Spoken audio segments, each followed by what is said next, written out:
Hi, I'm Michael Hartman. I'm Naomi Liu. And I'm Mike Rizzo. And this is OpsCast, a podcast for marketing ops pros and RevOps pros. Created by the Mo Pros, the #1 community for marketing operations professionals. Tune in to each episode as we chat with real professionals to help elevate you in your marketing operations career. Here we go. Hello, everyone. Welcome to another episode of OpsCast, brought to you by MarketingOps.com, powered by the Mo Pros. I'm your host, Michael Hartman, joined today by, once again, just one co-host, Mike Rizzo, but hopefully that will change here in the near future. Mike, lots going on these days, right? There is a lot going on. Everybody's shifting, the whole ecosystem of MarTech is crazy right now. And then, we've all got clients and people are busy growing their families, but it's good. It's all good things. They're all good problems, except for the tech sector stuff. That's probably not a good problem. We should probably talk about that. Anyway, another topic for another time. Maybe our next call. How about that? There you go. All right. Well, let's get this party started. So joining us today to discuss her interesting, maybe unusual career journey to marketing ops and really business ops is Vivi Gehan. Vivi is currently Vice President of Operations with Digital Pie, a part of Merkle now. Prior to that, she held several other roles in marketing and marketing ops, both in-house and with consultancies, including LeadMD as well as others. And this is something I found out when I was researching for this today, is she's also a member of Mensa. So Vivi, welcome, and thanks for joining us today. Thank you. Thank you so much for having me. I'm delighted to be here. All right. So so now I'm going to have to ask you about this, right? Because I'm feeling intimidated about the Mensa membership. And I don't even know if all of our audience will know what that is, but just I'm curious, what does it take to even get in there other than a big brain? To just honestly, I think to be able to test well, it's literally you just go take a test, and it's almost like sort of a beefy SAT. It felt like, there's sort of but they're tricky, like math questions, language questions, puzzles, logic. The end was the adjudicator reads a prompt, of a couple paragraphs, and then you answer questions based on detail and recall and stuff. And it's I don't know, don't be intimidated. I'm just a total nerd, and big brain or not, to put it into perspective, I accidentally the other couple weeks ago sent somebody an email inviting him to sign a surprise e-card for his own retirement. So, Yes. Yes. And I was like, hey, you can just disregard that email, pretend I didn't send it. So, don't be too intimidated. And actually, I'm feeling a little bit awestruck being in the presence of two mop celebrities. So. Mop celebrities. Wow. That's very neat. That's very niche, right? Very, very flattering. But I love that you had your own moops that you just got to do. I have a lot more. That's awesome. All right. Well, so let's dive in. We haven't actually had one of these kind of episodes in a while, I think, where we've talked to somebody, because we had several, maybe not right in a row, but several in a relatively short span of time but I guess it's so hard to say this, like a year ago, where we had people kind of just walking through their career journey. And it was always fascinating to hear people's path to marketing ops and things in between and before and after.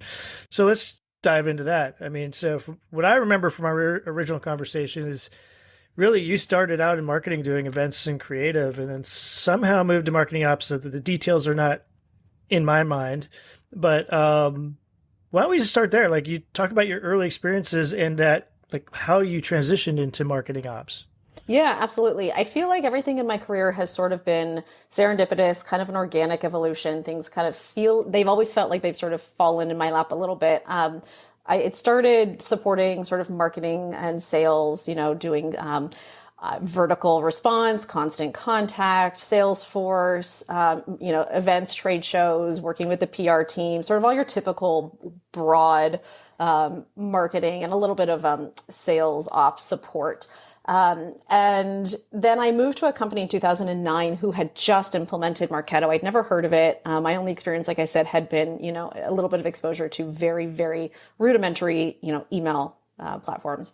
And so I was given a sort of handed a new Marketo instance. And so it was really, really nascent at the time, right? This was, I could call support. The one support rep knew who I was, like, hey, Vivi, how's it going on? What do you need today? Programs didn't exist. Smart lists didn't have the ability to have advanced logic. You could only do and or in a single smart list. So there was a lot of mental gymnastics you had to do to kind of mash a bunch of smart lists together to get some detailed logic going and stuff like that. So it's really early. And I had no idea at the time that, I was sort of getting to have early access and early exposure to what was going to be a pretty remarkable marketing operations platform.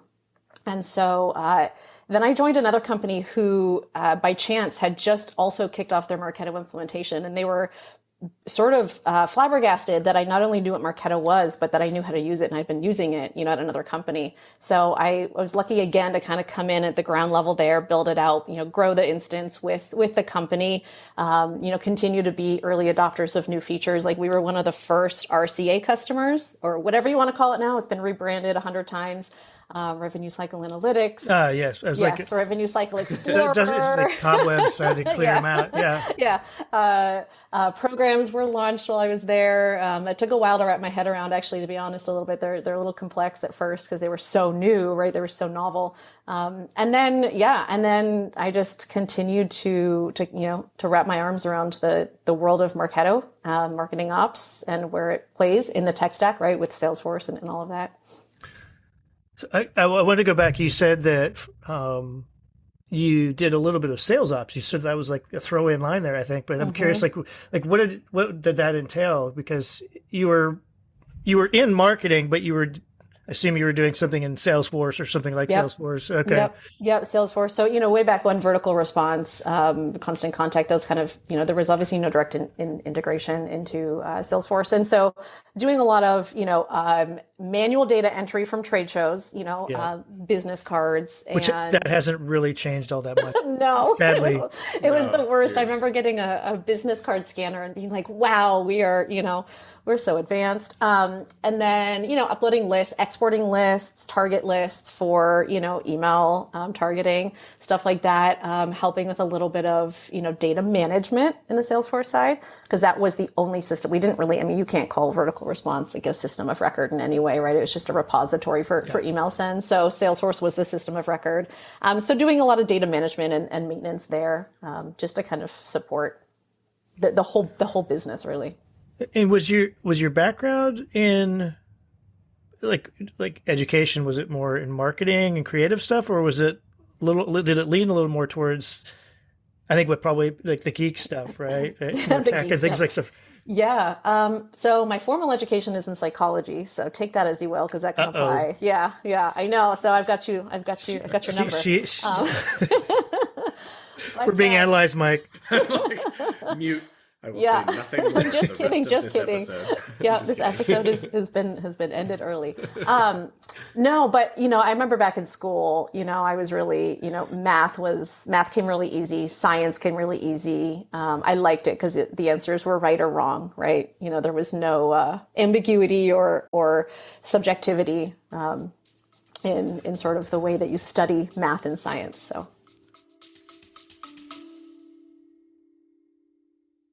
Hey everyone, Mike Rizzo here, CEO of MarketingOps.com and co-host of OpsCast.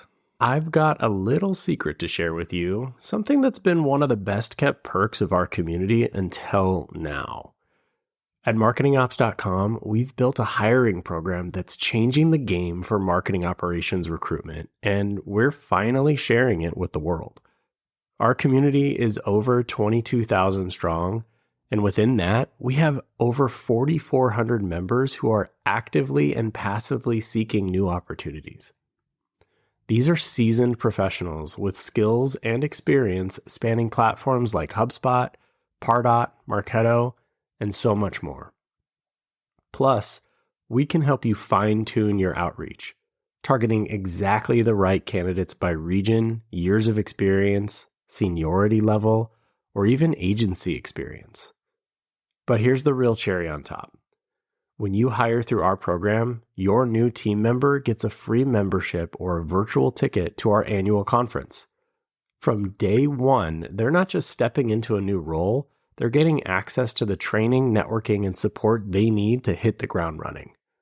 So if you're ready to unlock this incredible opportunity, it's time to let this secret out.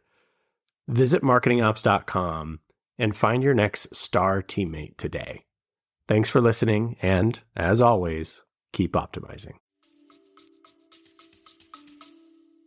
Well, I would tend to agree with you, except that I've got 3 teenagers who, like, the way they're being taught some of these things, I'm like, I have no idea how that works. I have heard. I'm dreading that. I am dreading that. Yeah. I will say though, like when you were describing all those things, like it's like all this manual stuff, and then you were able to do programs. It was like, eliminated a lot of work. And I think about my kids complaining about having to show their work in math, like advanced math stuff, and every one of them hated it. I probably hated it too.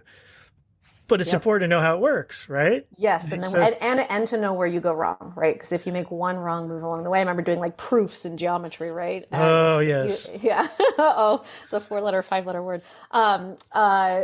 You have to be able to know where the error was so you could correct it. So there is value in that. I think that's a transferable skill too. Yeah, I never thought about this now, but like I think that actually is a skill, like being able to diagnose stuff. Right?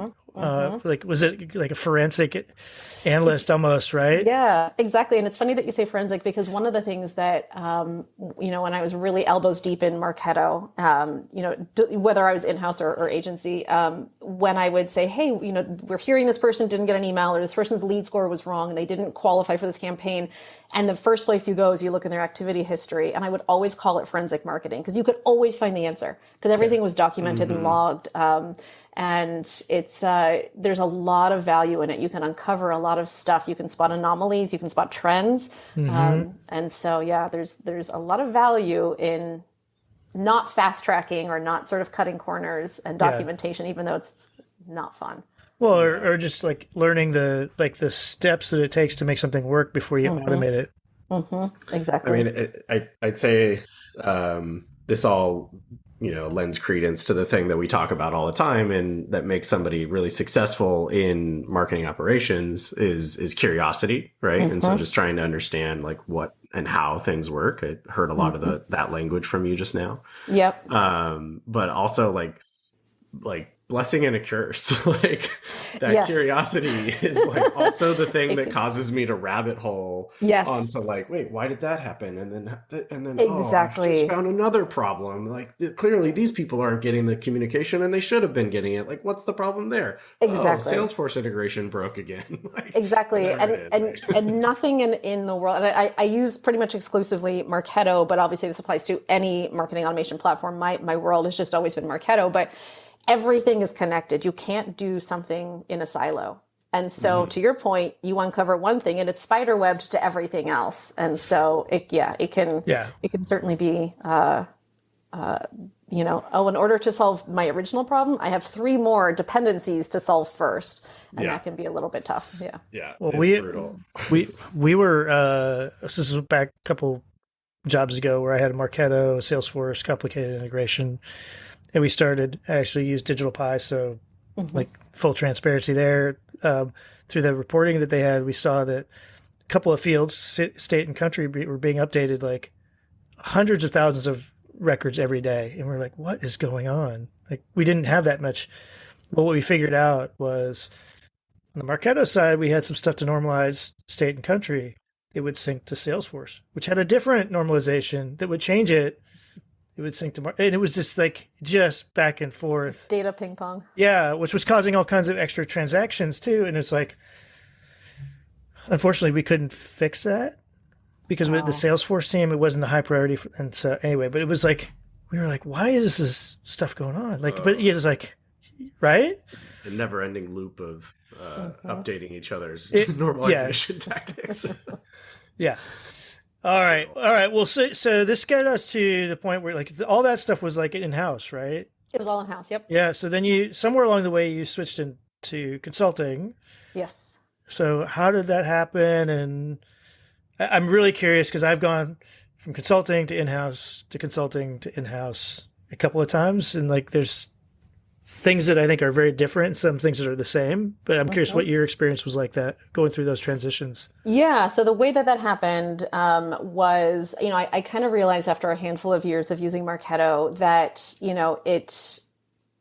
that when I went to user conferences or any user groups or anything, that there was a lot of people sort of knew because Marketo was still really kind of carving a significant, fast trajectory onto the market, but it was still new, all things considered. And I kind of realized, hey, this really makes a lot of sense to me. I understand how the product works. I understand what the best practices are. I understand through trial and error what what errors you can make, what the pitfalls are.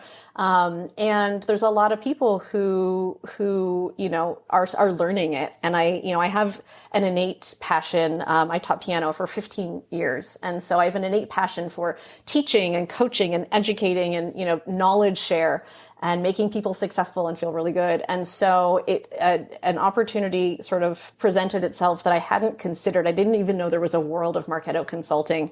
I guess I live with my head in the sand a little bit, but, it kind of seemed that's commonplace, by the way, just okay, for what good, it's worth. Like good. marketing ops people who are constantly rabbit holing onto like discovery of new problems. Yeah, we tend to be pretty buried and never really come up. So yeah, we don't come up for air very much. And when we do, we're like, what day is it? Well, and I think if you solve some of those problems, you think like, oh, well, this is like everybody knows how to do this. Yeah. Right. Yeah. And, I loved that from the beginning, Marketo fostered a really, really highly integrated community from the get-go. And that I think is what enabled me to create a lot of connections and gain a lot of knowledge from all those other people as well. But I kind of thought, this seems like a no-brainer. I want to continue to learn more about as many different instances and business cases and use cases. And, no one company in-house can use every single feature of Marketo. They don't apply to everybody. And so I wanted to have opportunities to explore different areas and different use cases and applying, nuanced best practices to different, unique requirements that you'd have to tailor to each company. And at the same time, enable other people to look like rock stars in their roles and stuff like that. So that's how I made the change. Again, it totally fell in my lap. I wasn't expecting or looking. I didn't even know it existed. So that was another sort of serendipitous, milestone. That's fun. And was that mostly doing like client facing work? Were you doing selling? Like what? It was all client facing. So handling multiple clients at a time in different types of projects. So some of them were just sort of helping, be an extension of the team,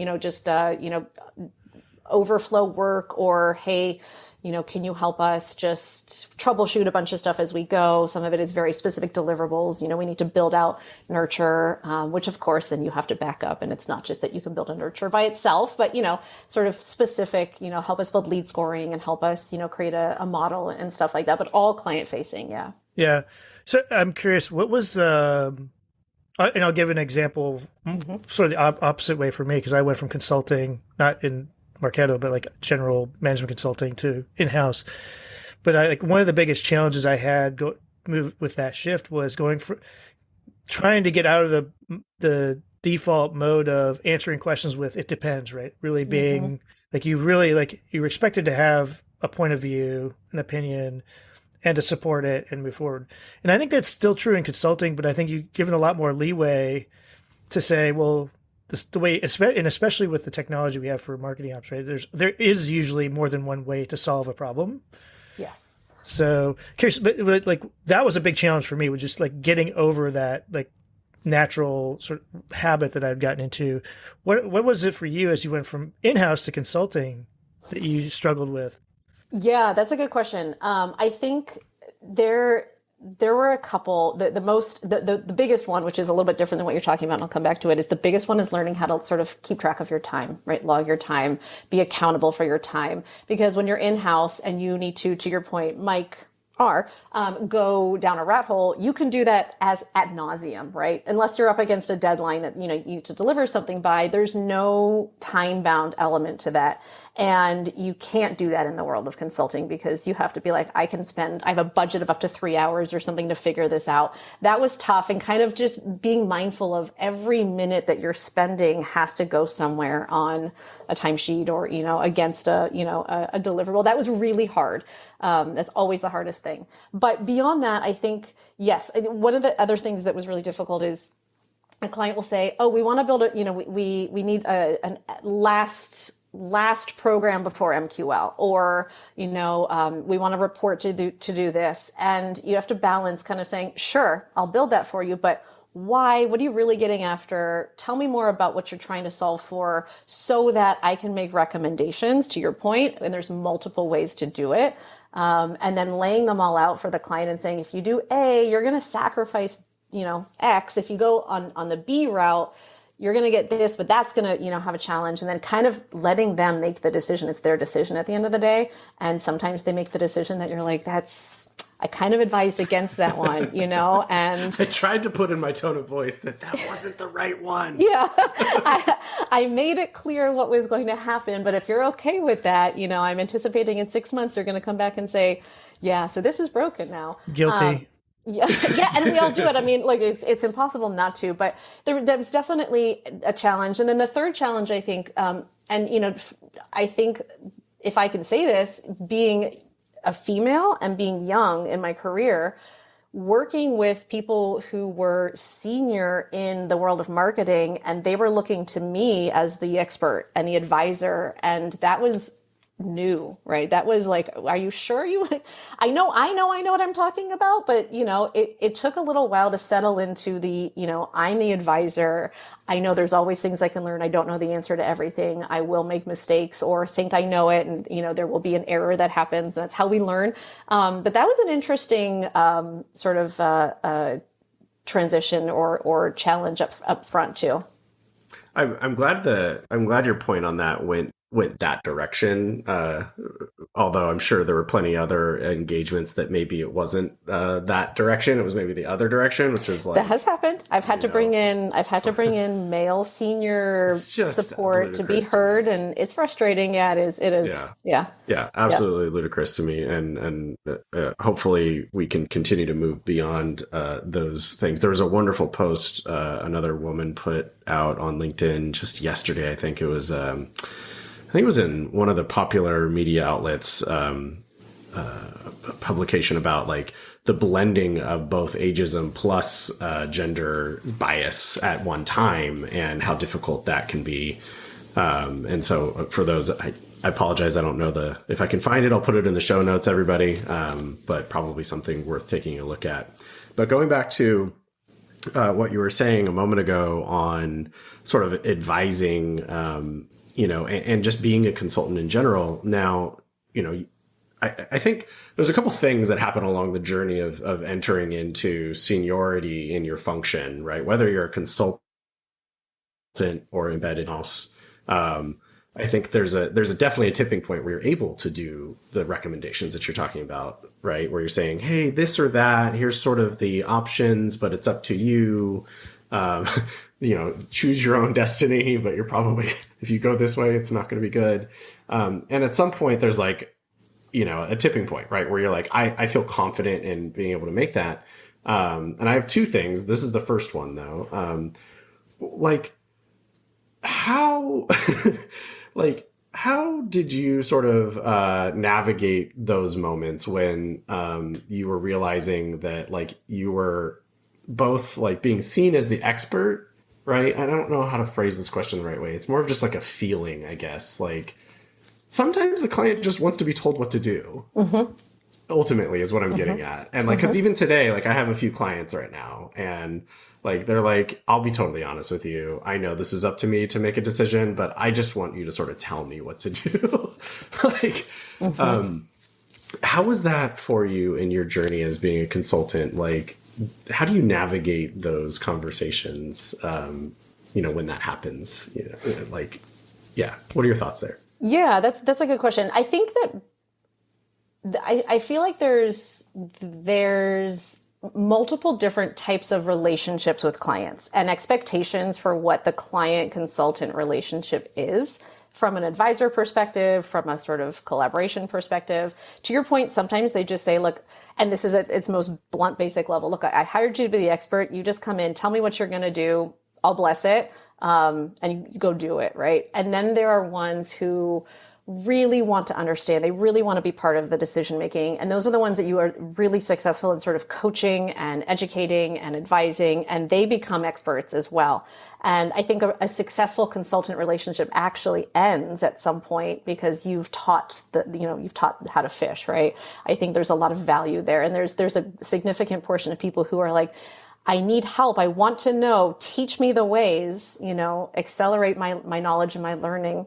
And I think that those are sort of a second group of people. And then there's a third group of people who want to use you as a sounding board, but really still want to and do own the decision for whatever reason. Sometimes it's a little bit tougher than others, right? They still think that they know better, or they still say, I hear you. I'm still going to go take this internally. We're going to make a decision, but thanks for the additional insight that helps us make what we think is the right decision for us.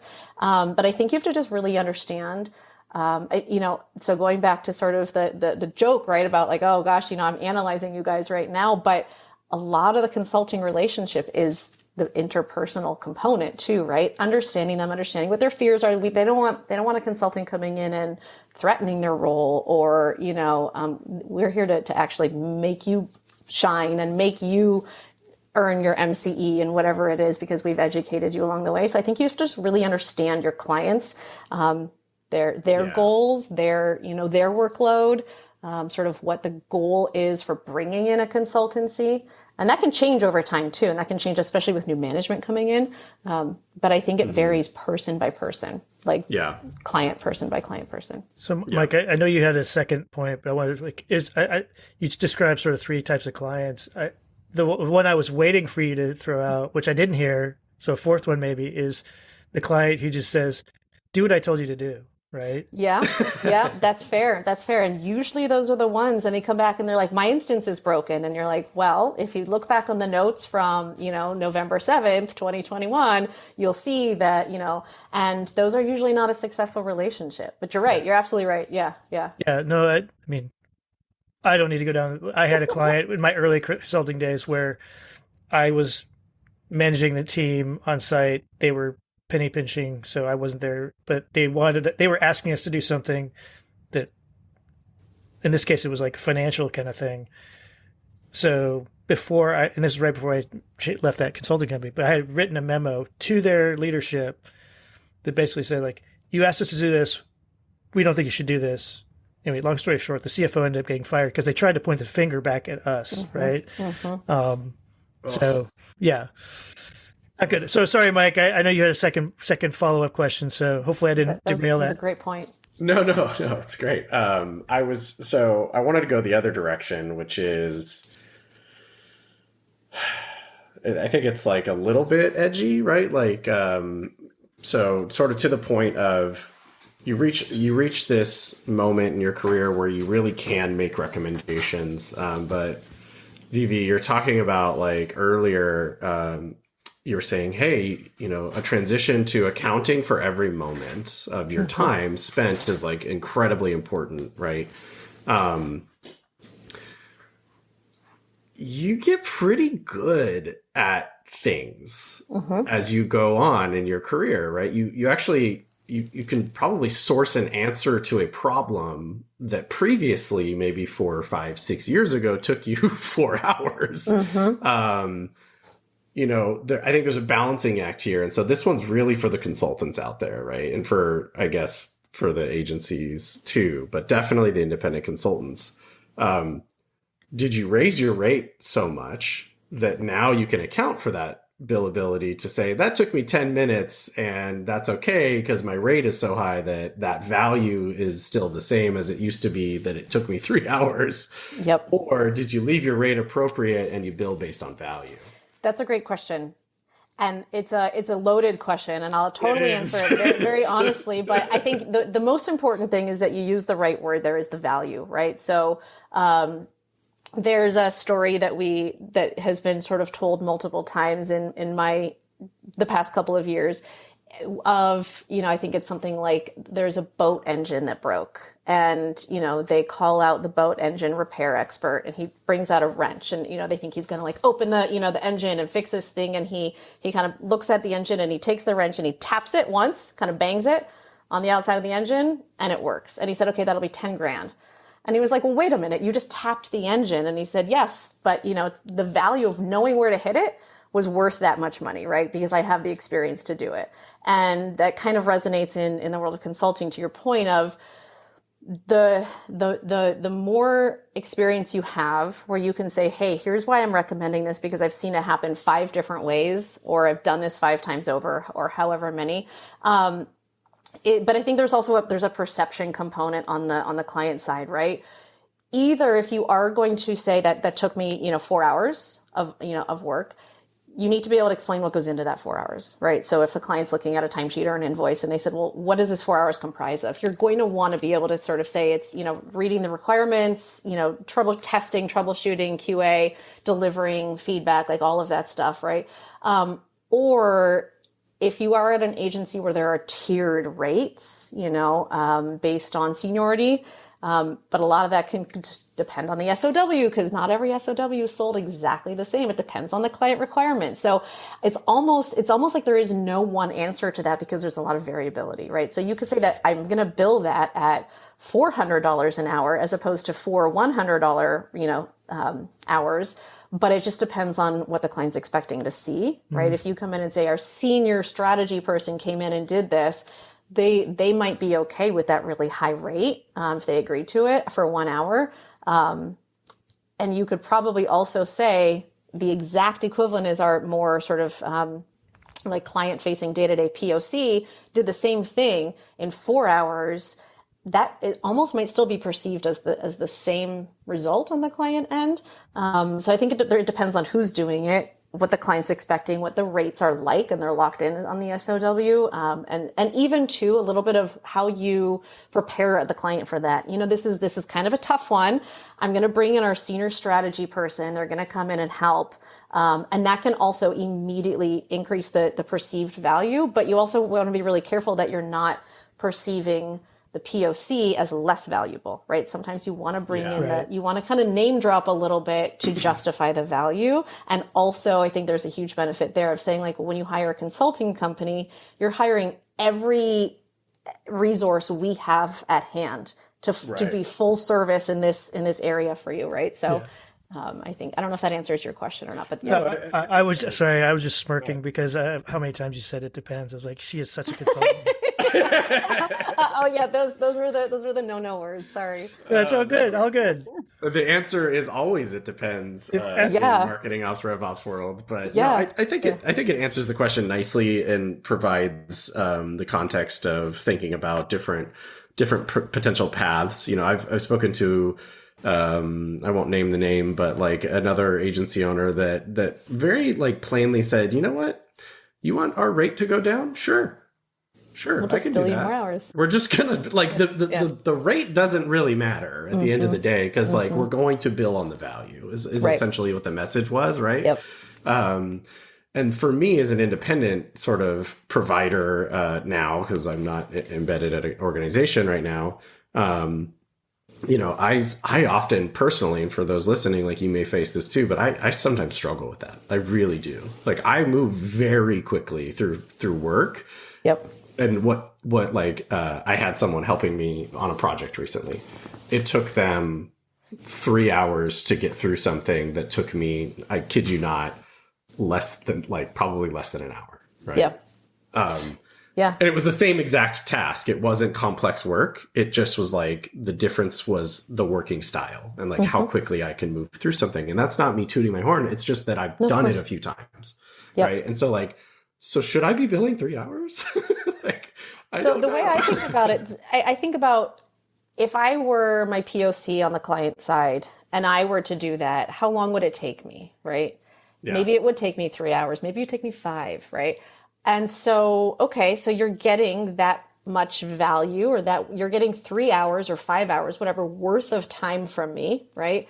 And you're getting it done with testing, with, me being really knowledgeable in the platform, the best practices, documentation, updating the ticket and whatever. Like you're getting sort of the full spectrum. And so it would take you just as long, but it's done. And it's not saying that the client wouldn't do it right at all. But you're getting it done really well. And so I kind of equate it to like, well, how much is that worth to you in hours for what you would have had to do, right? Yeah. Yeah, But totally. but I hear that a lot, especially with consultants who, we've done a lot of hiring, a lot of people coming from in-house to consultancy. So coaching them through what that transition looks like. And that is one of the number one struggles that I hear. And people kind of saying like, it doesn't feel right. Or I don't think that I'm worth that, right? Like, who am I to bill those 3 hours if it only took me one? And we talk a lot about the difference between billing actual versus billing for value. And that can also depend on the project type. If you're doing fixed bid, that's different, right? And so there's, again, I'm going to say it depends, right? But there's a lot of variability, right? That goes into answering that. Well, I think that undervaluing yourself happens to a lot of people if they go into consulting, whether it's with an agency or on their own or whatever. And I think a lot of it goes back to what I said. I think a lot of people assume I can't remember where I've heard this, but there's this sort of over time, as you become more and more knowledgeable about something, there's a period of time where you clearly know you don't know much, but then there's an early period where you know a little bit, and then you think you know, but you act as if you know way more. Yeah. And then as you become an expert, you realize I know a lot, but there's a whole lot I don't know, right? Yeah. And so I think that's a natural tendency to start questioning, even though you're an expert, and that's why you've been brought in as a consultant, to undervalue. Again, it's just like, oh, this is just like this. Everyone should know this, right? But they don't, right? And I think that's really hard to wrap your head around, because when you get to that point where you're at that level of expertise in something, you realize how much more there is to know. Yeah, yeah, totally. And that moment of just like, I've said it a few times lately, the projects that like I want to be involved with are very, a little less hands on keyboards, a little more like, let me help you architect the right approach at this point. Cause like, I know enough to say that's not going to work. Right. And my statement that I always share with my friends and now all of our listeners after I say something like that is, that totally feels like a cop-out. Because like, I know how to do all this stuff. Right. And I feel like I'm somehow now not doing the work. But the reality is that, like, to your point, Hartman, and you, Vivi, like, you have reached a level where you know things that others don't. And there's value in that. And like, it's really hard to wrap your head around it. Even today, I'm like, I'll fall back on it a little bit and be like, sure, but I could go build the thing for you. So it's fine. Don't worry about it. Right. So, but for what it's worth. Yeah. Well, so folks. So I feel like we've kind of dipped our toes now, I think, into kind of what your role evolved into, Vivi, which is more of a business operations, right?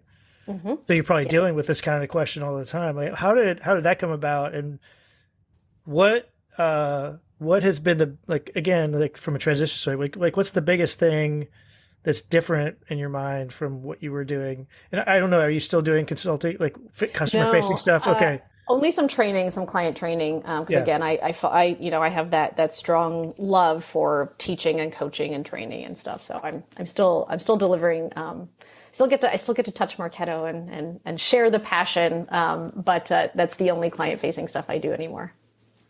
Got it. All right. So just move into business operations. Yeah. What's the story there? Yeah. So when we were, really starting to hit the ground running from a growth perspective, it was rapid. It was, it was moving a little bit faster than we were. And, when you're at a certain size, you can really fly by the seat of your pants. You can make a lot work. A lot of people wear a lot of hats. And I think I was seeing existing challenges and also seeing upcoming challenges that would, hinder a little bit of growth or a little bit of success or, cause inefficiencies. So I remember sort of raising my hand and saying, hey, we've really got to bring a Marketo or services or strategy person into the scoping project, because sales needs to be able to have someone bounce off the scope. Like I said, we would get clients sort of saying like, oh, I want to, just build out lead scoring. And we'd be like, well, in order to do that, here are the other 3 or 4 things that have to come first in order for lead scoring to even, exist. And that might not be something that, a salesperson or someone not deeply embedded in the delivery would understand. And so we would see some of those, and there would be challenges, and like, well, you have to go back to the client and say, like, we can't do it in this amount of time, or there's some additional dependencies, or we sort of have to eat some of that cost, right? So recognizing some things that needed to get formalized or standardized, or just better communication, things that, my intention in doing that was to make sure that services could be delivered better. Our clients had a better experience. We were just a little bit more in lockstep, right, interdepartmentally, in order to grow. We were bringing a lot of people on board, and we didn't have any sort of formal onboarding or training on stuff. And so, starting to see that if you move too fast and you're not catching up with it, things are going to start to flail a little bit. And so I think by virtue of that, there was a little bit of a recognition of, okay, I think we need some sort of dedicated effort to standardize and support that growth, support the scale, support, hiring, and that moves into resourcing in an agency, and utilization, and skill sets and training, a lot of efficiencies, documentation, stuff like that. And so that's how that happened. And I think it was really, really, really valuable that I could deliver those to a company of services people, knowing exactly what a day in the life of the services people are, right?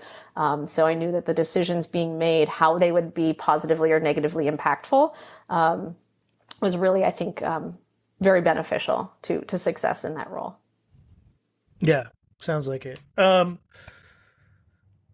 So we've talked, I think, through kind of to where you are. So one of the things that always fascinates me, and I know you talked about how serendipity played a role in kind of your journey, but I'm always curious about, were there either key moments that you think back on, oh, if I had made this decision and gone down this other path, like what would have been different, or people that were, key to either helping you, just in general, like mentors or whatever, or people who were good sounding boards along the way, key moments? Yeah, absolutely. I think, it's hard to recognize in the moment when something is pivotal, right? And so I think, just talking about those examples of sort of continuing to be like, hey, I think we need to, address this, and hey, let's do we have a plan for this? And I think we might want to consider, project managers. Our projects are getting big enough that we need someone dedicated to that, because we're seeing repeat, challenges there. I had no idea in the moment that was going to lead to a function that sort of spoke to all of those needs. And so I think looking back, if I hadn't have said those things, or if I hadn't had, and even prior to that, hadn't have been a little bit more, like, if I had not been as embedded in the Marketo community and sort of recognizing, like, hey, I can serve a function here to support people who are new in their Marketo journey and help accelerate their, knowledge and their growth, all of that stuff. Yeah. I mean, I think you don't recognize what's sort of happening in the moment. But I think, as far as people, I'm a firm believer that you can learn something from anybody and everybody, regardless of what their role is, what their, experience or their tenure or their expertise are, sort of what their role and their level is relative to yours.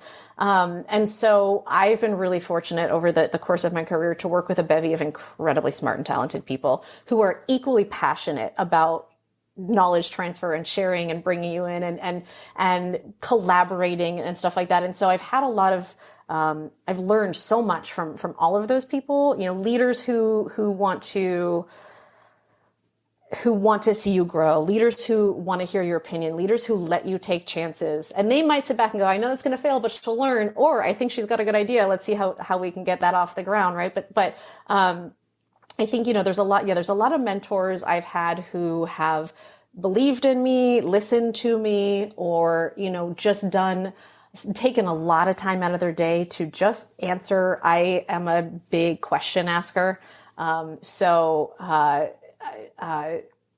People who take the time to answer those questions so that I can learn and grow, those are, fantastic mentors as well. Gotcha. So I think we're running kind of up on time here.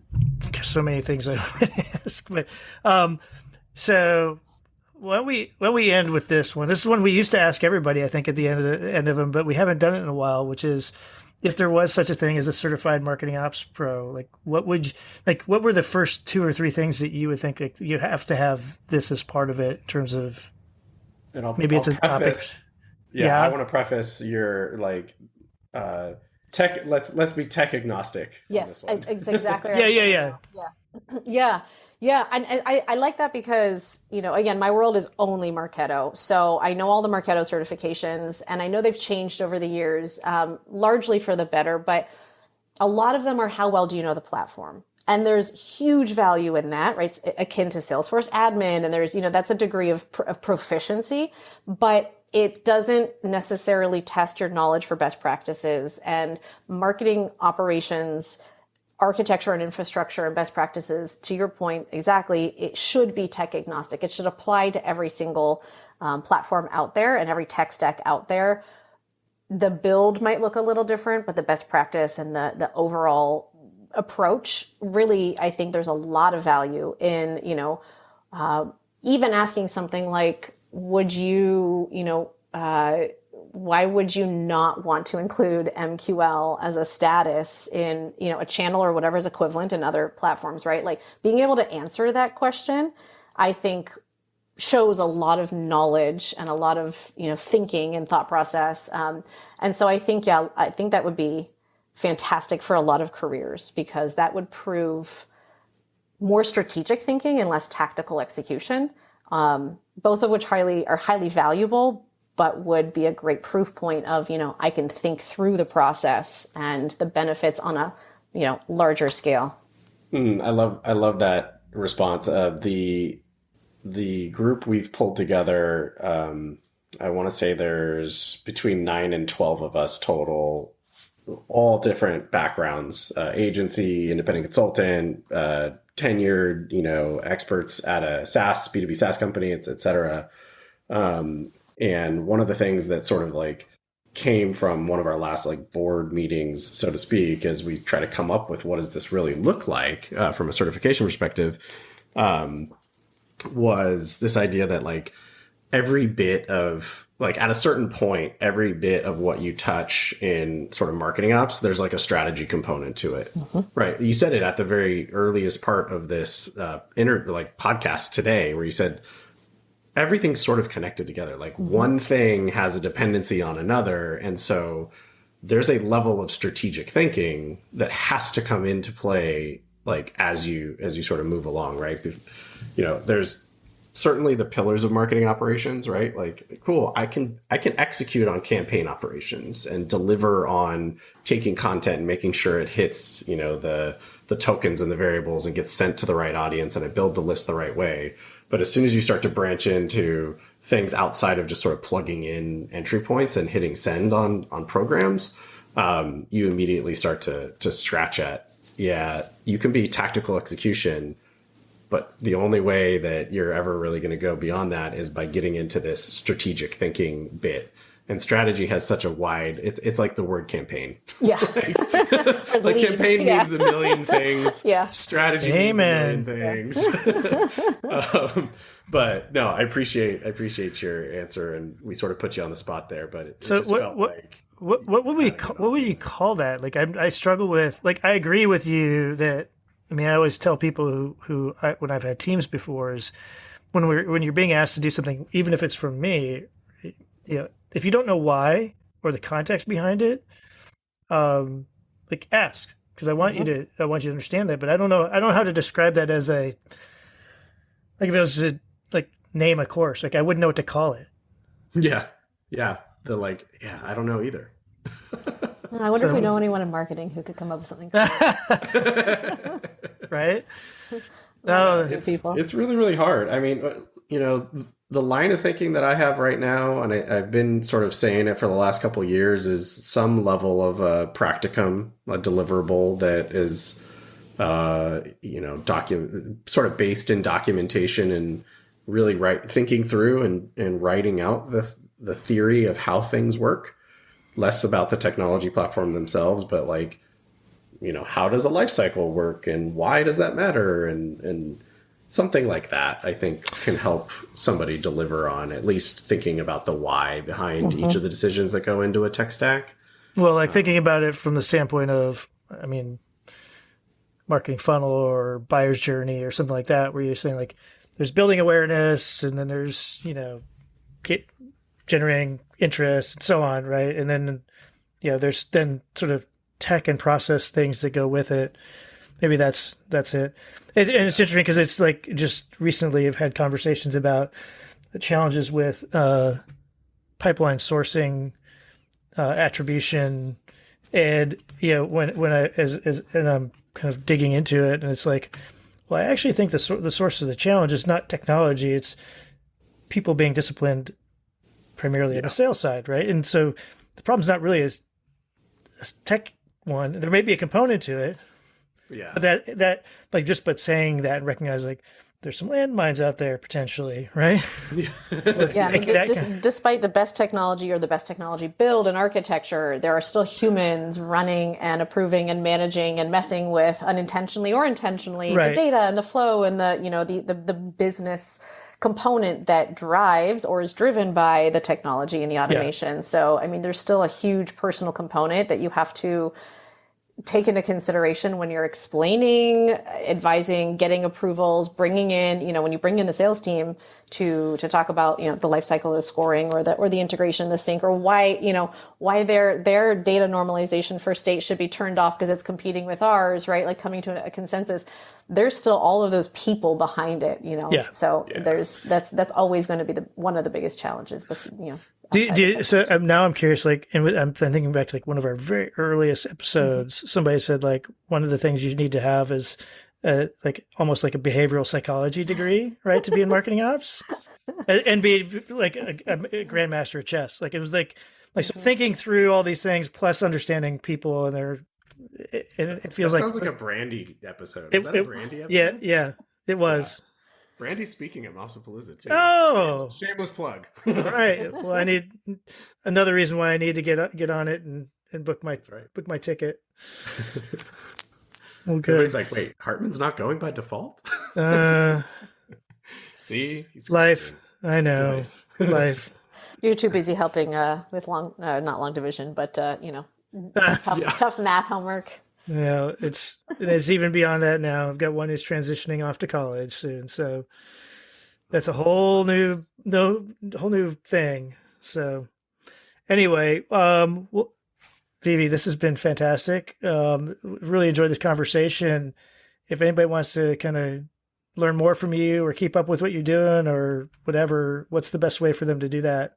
Yeah, thank you. They can follow me on LinkedIn or send me an email, vivi.gehan@gmail.com, or reach out if they can't figure out how to do, like how to find me on LinkedIn or anything, reach out to you and send them my way. I'd be more than happy. I'd be delighted. And I'm super honored to be here. So thank you so much for having me, for taking the time to go through my background and to chat.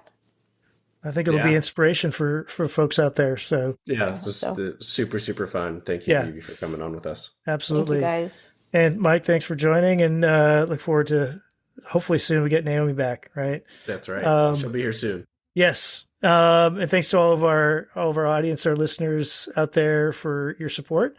And we look forward to getting you more of these episodes here soon. Bye, everybody.